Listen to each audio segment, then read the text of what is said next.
Hey middle-aged gamers, did you miss this Kickstarter, darling? Well, today we're covering Coral Island and why this is the ultimate cozy farm sim. Stay tuned.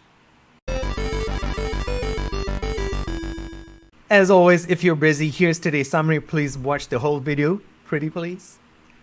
Coral Island is colorful, the best looking farm live sim game I have ever seen.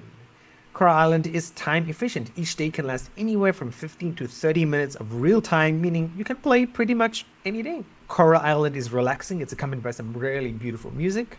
The character art is beautiful, very Disney-esque. If you're a 90s child like I am, you're gonna love the Disney looking characters. Coral Island has a lot of different things you can do within the first few hours of the game. Nothing is gate kept. You get to mine, you get to craft, you get to dive, you get to farm, you get to scavenge, you get to do a lot of things. Stay tuned for the whole video. Coral Island is colorful and beautiful. The color palette of the game is something like a watercolor, almost a kind of watercolor. It's set on a tropical island. Think of Hawaii if you're in the west. Think of Green Island here in Taiwan, or Jeju Island if you're from Korea. Beautiful setting, palm trees, beaches, blue, greens, yellows, reds. It's just gorgeous. And overall, this is the best looking farm game to date. And I've tried Stardew Valley, I've tried Story of Seasons, Harvest Moon, Fae Farm. If you can think of a farm game, I've probably looked at it and given it a try. And this is the best looking game. Reminds me sort of like an Unreal Engine 4 game in a sense. And it still looks amazing and runs amazing. You'll fall in love with the way this game looks. Coral Island respects your time. It's time efficient. You're gonna hear me say this again and again and again whenever I do these kinds of videos, because I don't have a lot of time, and I know a lot of games also don't have a lot of time. So if you want to play for 15 minutes or 30 minutes or an hour or 2 hours, right, this game respects you by the number of tasks it gives you, by the freedom that it gives you, right? None of the tasks take a lot of time, so you can mix in a variety of things if you just don't want to do the same thing every day all the time. Even the story can be skipped, right? I haven't seen a scene where I've been forced to sort of sit through it.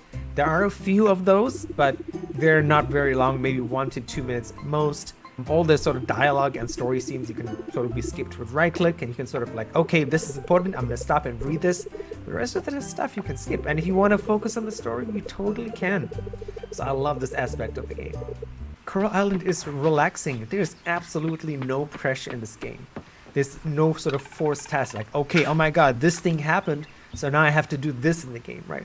So far I've been playing it, and there's no one has forced me to do some farming or do some mining or do this, right? I can do whatever I want whenever I want. I think I have 3 to 4 active quests at the moment, and there's no sort of timer or thing that ticks down. There's no sort of fail state in the game where like, oh my god, if you don't do this now, this game fails and you have to reload. So this is very low pressure. Which is awesome, right? I've had a pretty terrible August, and this game is really making me feel much better. So in the game, if you want to farm, you can farm. If you want to scavenge, you can scavenge. If you want to mine, you can mine. You can do whatever you want, whenever you want. It sort of reminds me of Disney's Dreamlight Valley in a sense that there's a large variety of tasks. You don't have to do the same thing every day or even in the same 30 minutes, right? You can always mix it up whenever you play.